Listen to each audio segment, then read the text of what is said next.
Okay, hello and welcome to the second video about the Terminal 2. And in this one, I'm going to talk about particularly about the lower panel, so the flow studies and how I use them. One thing you have to understand is that the signals which are automatically marked on charts and are based on these flow indicator are just a part which I coded, but as you might imagine, this is not the full potential of this this study. So basically, I want to show you how these signals are constructed, but also how I use it even if I don't have a signal marked on a chart. This is how I use it. So just briefly, I'll talk about what these flow studies are and what it is based on. So basically, you can see that I use the single panel for that. I don't use both panels, dual panels. So I use single panel. It's much easier for me to read it this way. So I have three flows here. We have institutional flow, retail flow, and OPEX flow. And the naming here is not that, as I explained in a previous video, it's not that it's institutional flow per se. It's basically what I named it. And there is a logic to it because, for example, institutional flow, so the blue line here, the blue study, it shows aggregated transactions from the options flow, which are on average larger than the other transactions, and also the characteristics of the strikes that these transactions took place have a specific Greeks and values of the Greeks. And this is the secret, kind of a secret sauce that I was researching for years now, and this is the outcome. So that is the part which I don't fully disclose.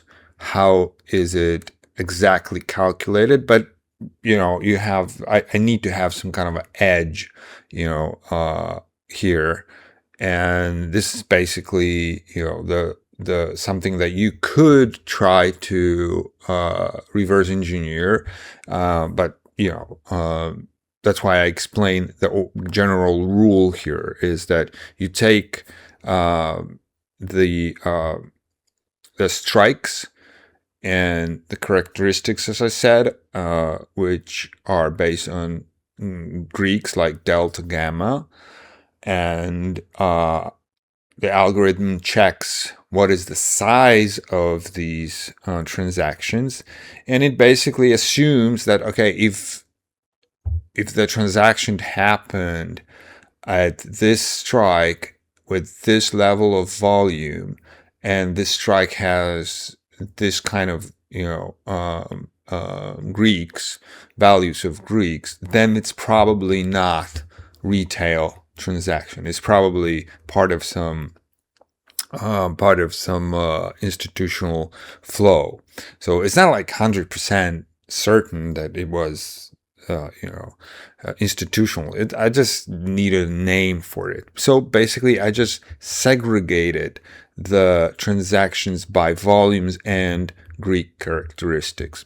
And so we have institutional flow, which is these bigger transactions at specific strikes, at specific Greeks values. Then is a retail flow. Retail flow is basically those.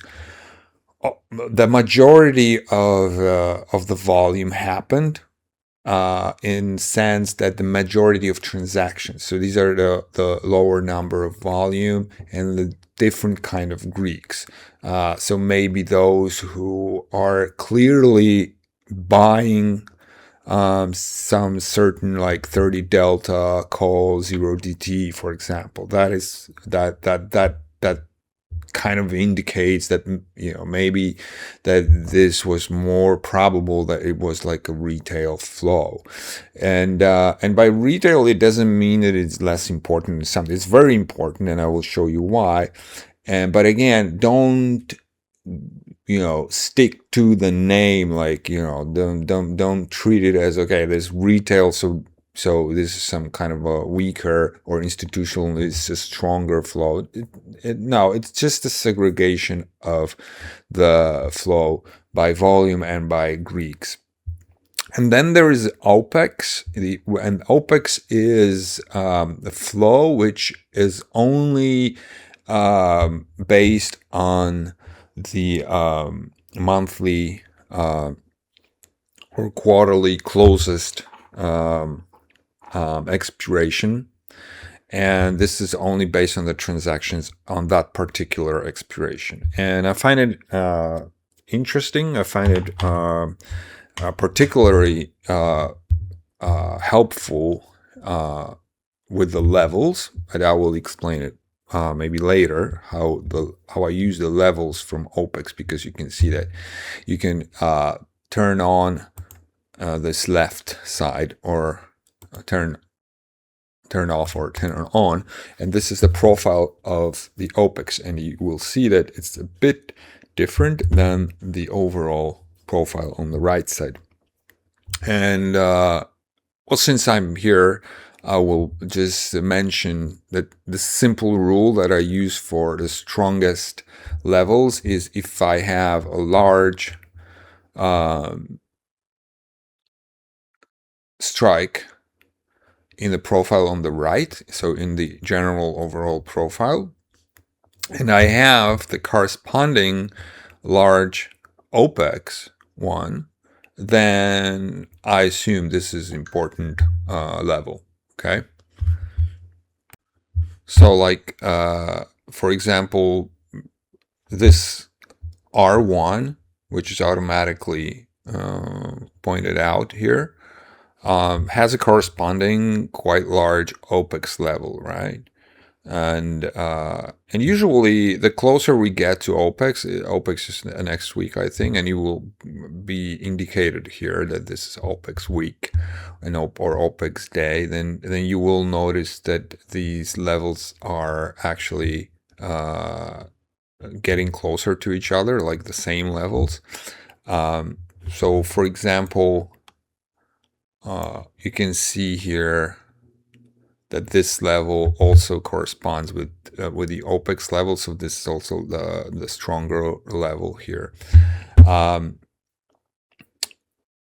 Yeah, they are quite similar right now, but you can see here that there is the OPEX level, which is quite significant, but it doesn't correspond with general profile. So this is not a good level for me. I want to see like a significant level on the right side and corresponding on the left side, right? So this is how I pick my levels. So in today's scenario, you can see that the level 7599 is significant, and then this one. So these are two corresponding levels.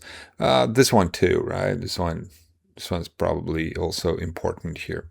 Okay, but the core of this video is about the flow indicator and the flow studies. So the very simple rule is that the institutional flow is always blue. Okay, the OPEX flow is always white. But the retail flow can have three different colors. So it changes color. It can be red, it can be green, or it can be yellow. Okay, if it's red, it means that it was at least below -5. If it's green, it means that it was at least above 5. And if it's in between these, it means that it's neutral, right? And this is very important to me from what I've noticed here, that in the European session, if I have yellow retail flow, so it means like more neutral than bullish or bearish, it means that I don't want to use this indicator. Like I find it historically, like if you have at any moment like a yellow marking, uh, which is neutral, it means that the impact of the options market is not going to be like reliable.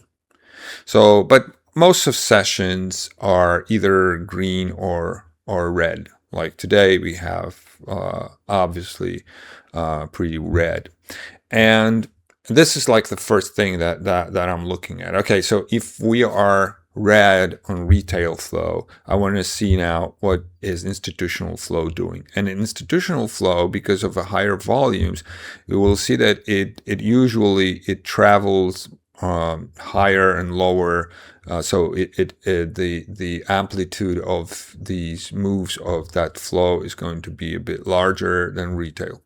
But what I discovered is that if both of them are bearish, in sense that if we have retail flow red, and usually we will start the day with a much lower or a bit lower institutional flow, it will try to get closer or even break the above the retail flow. So like it starts to getting stronger than the retail flow. The price will react in sense that it's like, I don't know, it's like two averages. When a faster one gets to the slower one, and this is your entry point, for example, like I don't know, but I think that there is something like that with moving averages strategies, right? So it works kind of like this. When the institutional flow is crossing the retail flow, which is red in this case. So we are looking for shorts, right? So you can see here that when it gets closer to the retail flow, it's actually every time it got here, it's basically a top of the of today's market. So this is very simple thing, but one part of it which is important is that I want to point out the levels here in this indicator. These are not some random levels. So the yellow one is 0, right? So basically, below 0 is bearish. Above bullish, but there are also like this red, green, and blue here. So what I want to see when I'm looking for that squeeze and looking for short, because we have red retail flow and the institutional flow comes close to this. I want institutional flow to get into this area, right? I want it to cross at least this -10, so like here. So I don't want to see it happening here. I want to see this institutional flow get into this zone where it basically it slows down price. It basically, there is going to be a lot of options flow coming in. The dealers probably will have to hedge these things, and it will slow the price down. And this is very important that we have two parts of the day, like the European session and the US session. And I treat both of these like almost separately. Like if I have a signal like here for a short, I will like not use the same setup in RTH session. I will show you this on examples, what I mean exactly. So right now let's go to our history and we'll go through some rules, some minor rules that I will explain on particular days. So maybe let's start with the beginning of the history, and we'll go through particular each session.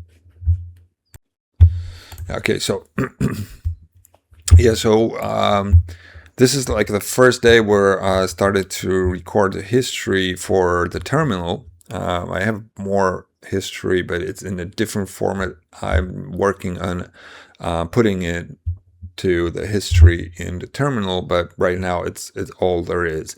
So you can see that it started at 7 a.m. So it's not, I don't know what happened here. So we'll skip that day, but even in that day, you will see that, okay, we have red retail flow, right? And once the institutional flow gets into this area here and above crosses the retail flow, this is what happens, right? So the price slows down, and many times it reverts and makes a local high or a session high or low. Let's go to one thing that is very important here. Because this is based on CBOE delayed data, you have to be aware that at about 9:45 Eastern time, these flows will always do that. So they will get close to zero. And then after like 6-7 minutes, maybe 8, it will resume to what actually is the actual value of these indicators. So you have to ignore 940, let's say 944 to 950. Okay, you have to ignore it. So this is like, I would probably make it ignore, like not show this part. So this basically happened at 9:44, which means that this is not actually what happened here. The first time institutional flow got above the retail flow is 10:06, so somewhere here. Okay, this is important that you don't get caught in this. This is just a technical kind of glitch, or kind of like this is how CBOE provides their data. Okay, let's go to the next day, which should have like a full history here. So you can see here that we have green flow. So this is bullish, but you can see that institutional flow is it has a bit different situation here, because it's not above, it's not also like bullish. It's actually on the opposite side. And in this case, when it's it's doing this, the probabilities are different. It means that there is a high probability of a bearish move, because historically that is confirmed. But in this case, even though the probability is there, and I would wait for this retail institutional flow to get to this extreme side of things, which is these outer bands, and it gets below this first green line here, and it's an opportunity to go long. So this is like the situation, which is rather rare when institutional flow is on the other side compared to retail flow, but it still provides opportunity. So in this case, there is more to there is more like probability to go down. But if institutional flow goes into extreme values, which in this case are here below -30 or even -40 sometimes, it will provide some bullish opportunities. Okay, and then there is the RTH session, which is, again, you can see that 940 to 950, this you have to ignore this part, but then it shows that it changes the direction here, and you will see the signals coming in here because of the extreme deviation on the flows, and this is bullish. So in this case, you have it is marked by automatically by the algo. Okay, let's go to another day to show you situations where there are no markings. Again, this is a marking. This is a low probability signal, but it is like bearish one. And why is it bearish? Well, it's because we have a bearish flow, and again, you can see here that institutional flow goes into that zone and crosses the retail flow. And that is basically, it provides here the opportunities to short, but then it kind of like restarts at RTH because the flows are much bigger from that moment on, and we have to rethink what we are doing, and we are not doing the same thing in RTH if the signal, this kind of signal, were happened during the European session. So we are not doing this anymore. Here we have the extreme against the movement signal here. It's because the institutional flow got into the extreme values here, and that is why you have this red dot, which gives you some bearish opportunity until EOD. Okay, let's go through the next one, because I want to show you situations where it's not marked by signals. In this case, again, we have marked signal, and then you can see here the retail flow is green, and the moment the institutional flow comes into our zone and crosses the retail flow, so it's getting heavier here, you know that we will have some bullish opportunities. Okay, so this is our ETH trade, and then we have again extreme values, and we have this indication of long in RTH, and then on the other side we have the indication of short. But again, this is something that is automatically marked, but let's go to something which is not marked. Again, this situation, green retail flow, and once the institutional flow goes here, we also have a marking here. But this is why this symbol comes here, right? So you understand now why this signal happened. Okay, let's go further. Yeah, this is the extreme. So this is, both are bullish, but institutional one is coming from below and cutting it above. I will show you one situation when this is not working, and I'll tell you why it's not working, or why I assume it's not working. I hope it's somewhere here. No, it's, again, this is the extreme signal. Okay, let's go further. Oh, here you go. You can see that this is the yellow retail flow, and I don't use options metrics for this day, because I think that the impact will be quite small. You have it is marked here. There are some extreme readings, so it marked short signals here, but I think that it is much more much riskier.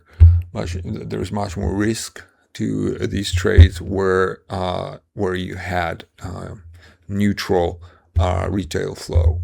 Okay. Okay, again, this is quite simple, but we have the extreme situation here, so that's why we get these bearish markings here. Again, this is simple situation: bullish retail, bullish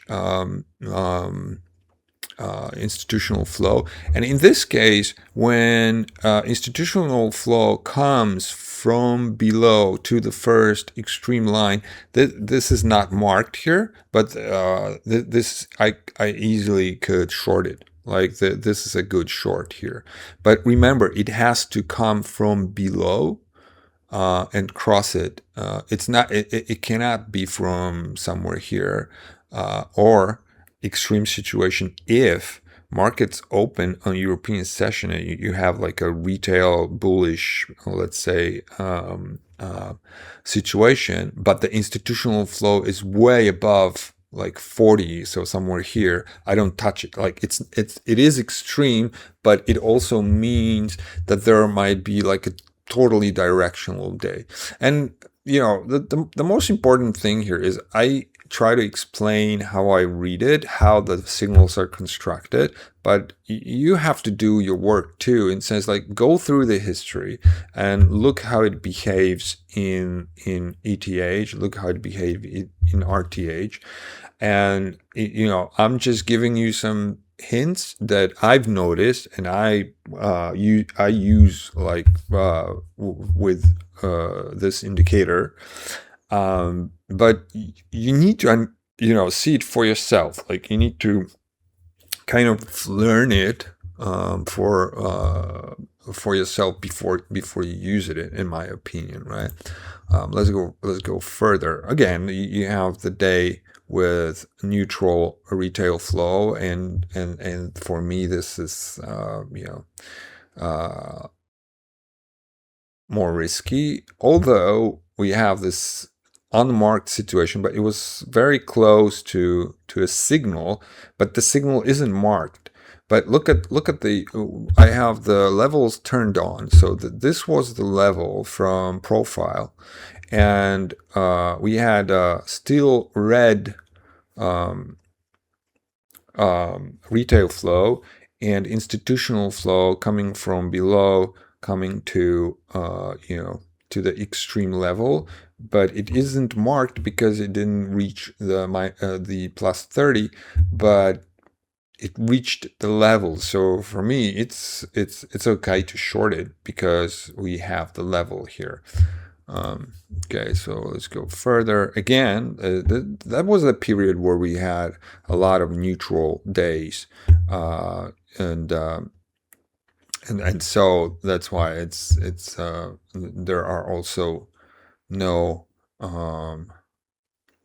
signals here, but you can see that the extreme readings of institutional flow coming from above, crossing here, there are some bullish opportunities here, right? And I usually go with the first signal of the same kind of sort, or the same sort. So I don't repeat the same setup if there is no like a follow through.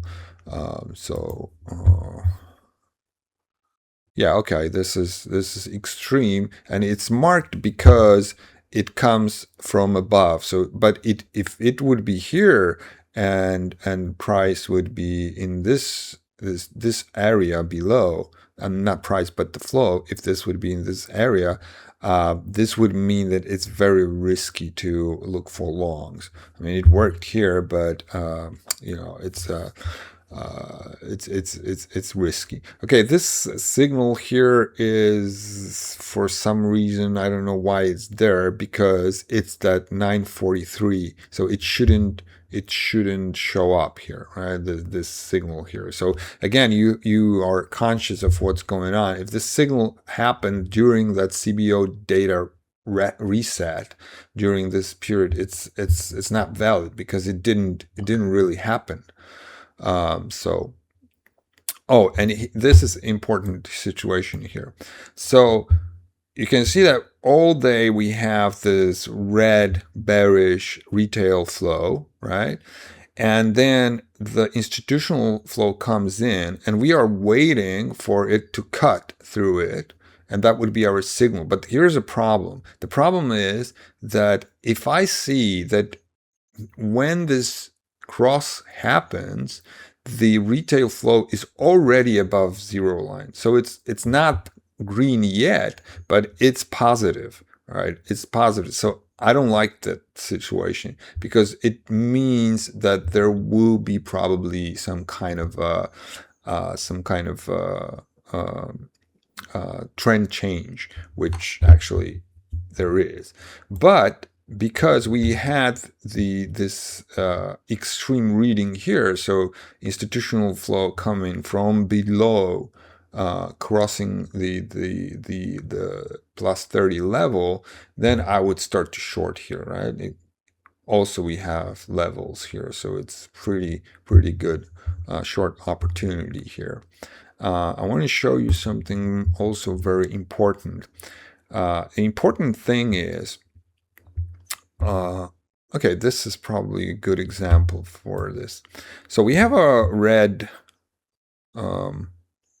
red day here where retail flow is red, and you can see here that there was an opportunity here maybe to scalp long, and I don't take the same kind of setup again. That's what I said a few minutes ago.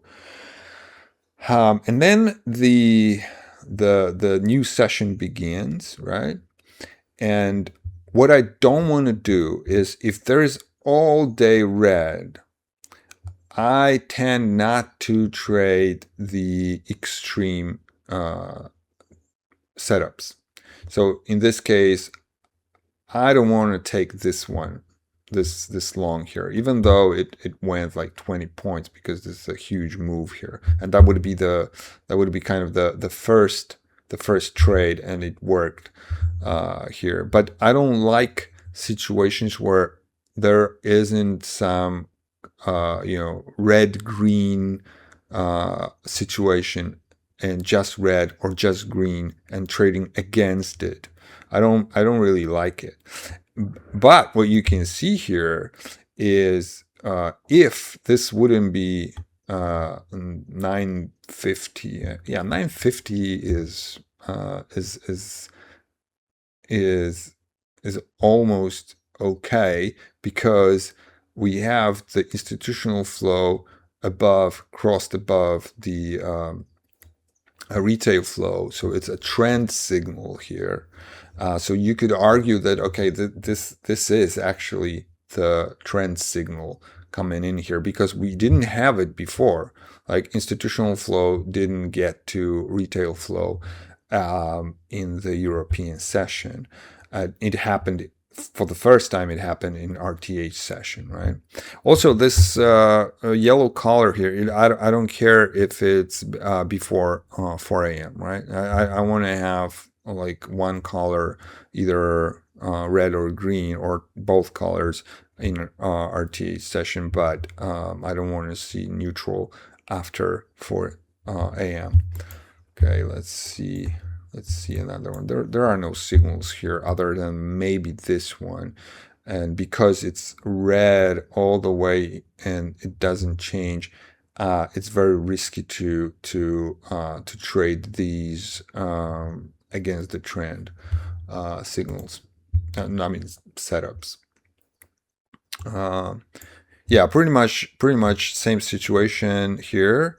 You can see that there is a very, very low reading, so very extreme reading of institutional flow. So for me, it means that there is a lot of bearish pressure, but it also can be a trap because of the extremity of this. But when the institutional flow comes above the retail and inside of our zone, this is our top, right? So this is not marked, by a signal, but this is definitely a great signal because we have all day we have red, so we are looking for a short, but we need that pullback. We need that, we need that situation where the dealers will start to hedge more, slowing down the price and maybe reversing it, which happened here. Okay, so I think I talked about all these situations and some exceptions to these rules. Let me go through this one. Yeah, this one is the same as the day before, right? So you have all day red, and then it comes inside, crossing the red, and that's why you have also a signal here. Again, totally the same situation. And this is the first time when it crosses it and goes into the our zone. So this is that area to short. Yeah, let me see if there are any more interesting stuff here. Yeah, this is the signal, right? Because it crossed it, goes into this, and you have some reaction here, like 30 points, and then it tries to it gets below and below and below, and you got to have some kind of break even or something. You got to get out. If it turns against you after 30 points, you got to protect yourself somehow. But this is like a total change in in the flows. And interestingly, it happens at almost 14 p.m. There is a signal here, so it went on break even because it has to close the trade at 14:59 in this case, because it happened in RTH. Okay, let's go further. Yeah, nothing really interesting here because we are already okay, that is important too. So we are red, but when the 4 a.m. happens, we are already, institutional flow is already above the retail flow. Okay, and this is a situation I don't really like unless it goes above here and then closes to this one. So I could short here and then add some, build that short position, but I would probably get out at break even or something like that here. But yeah, there is definitely a bearish pressure, but we already opened at 4 a.m. like the institutional flow was already above it, and it was heading above this zero line. So, but it wouldn't be like, it's not a big mistake to go short, and market actually dropped, but yeah, it's a bit more risky, I think, here.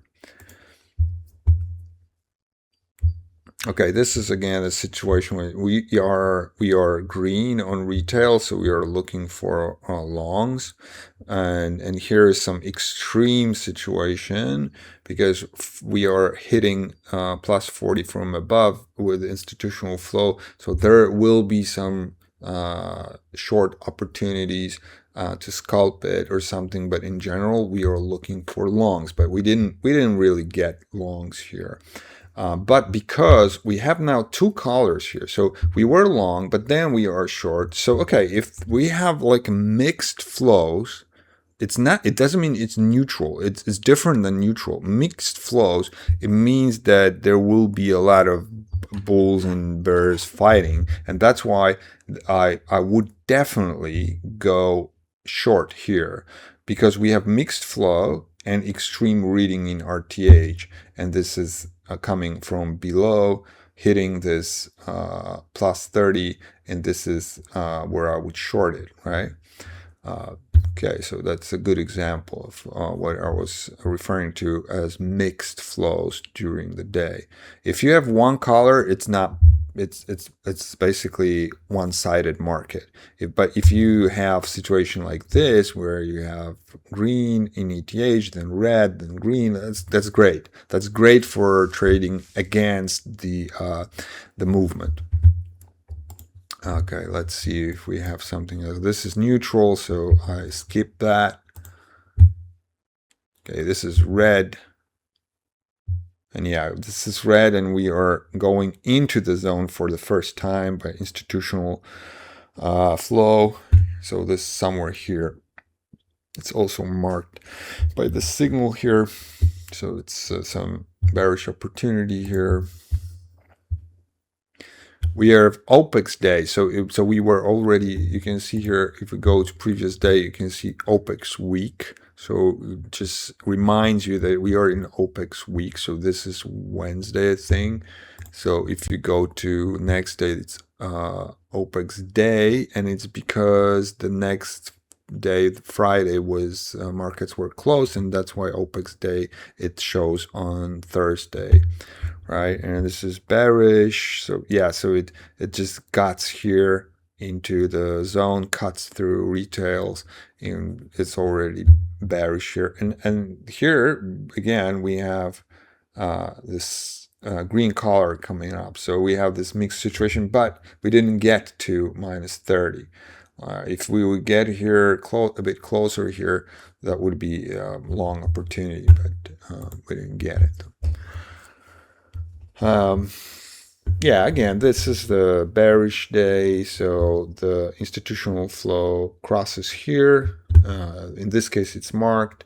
Not much here happening, but yeah, there's clearly some bearish pressure here, even though the market closes a bit higher than this signal. It's -7 points, so yeah, not that small, but yeah, it stopped. It basically, this is what should happen. It should slow down the market in this time window, and probably if there wouldn't be market makers activity, the market would rally even more.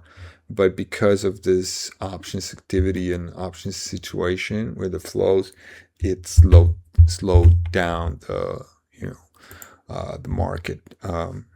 Oh, great situation here. So you can see that we opened at European session, and look at the retail flow.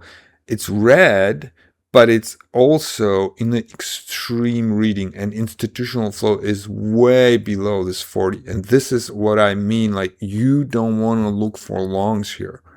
It's also risky to short, because look, it didn't even get close to, it got close here, but it didn't enter our zone, right? It didn't get to the zero. It was like very aggressive, very heavy sell day, and it was indicated by both of these flows. Okay, so this is a great example of where you just know that you're too late for a short, probably, or I don't know, maybe not, maybe you're not late, but it's very risky because it's way overextended. But also, this is way too dangerous, in my opinion, to look for longs, because we opened so low, and even the retail flow, which is rare, that it gets so close. Maybe this is a situation where you just close your eyes and short.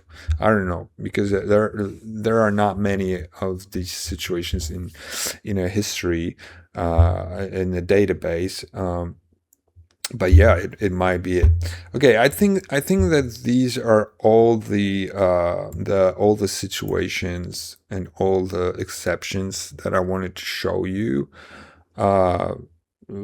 This one again, this one is also with extreme reading of institutional flow, but then it gets it crosses the retail flow and gets into our zone. and this is here, so it's a short opportunity, and then it goes a bit higher. You got a short signal here, so the rules, there are more rules to it, and it marks it here, so you can add to a position, or I don't know, if you just wait for a signal, then wait for a signal. But the thing for me is, if I would wait just for signals, I would have much less to do, right? And I want to, this is intraday strategy, this is intraday tool. So I would rather use the things that I'm talking about right now, and have more trades, because if you understand the simple concept here, this simple setup, it happens almost every day, right? So yeah, this one again, this one is, you see the situation in reverse. So retail is red, but we open with institutional way above the zero line. So the probabilities are that at some point today we're going to have a bullish movement, right? If this institutional flow here would go into the zone, I would have like scalp the short, but overall I expect that the probabilities are to the upside, because institutional flow is from the get-go, from the very beginning, it's in the opposite side. It opened not below and went higher, it just opened above this, and the probabilities are at some point we're going to see a move higher. So that's what actually happened here, right? Yeah, some opportunities to go short here, and then I don't want to use the same setup. So because yeah, that's a great example, because we suddenly have a green color here. So it's not red all the way. We have green color here. Sorry. Then when we go to extremes, I want to look for shorts here. Yeah. Okay, guys. So I hope you understand the basic concept of the setup here. You have just two lines which represent two different aggregations of the transactions, and there is basically an interaction between these two. I hope this makes sense. I hope you will have some time to, get through the history of these charts. We don't have like a lot of history, but we have like almost 2 months now of sessions, and I think it's kind of enough to learn, how to view these charts. Thank you again for subscribing, and I hope that it will help you with your trading, and see you in the next video. Cheers.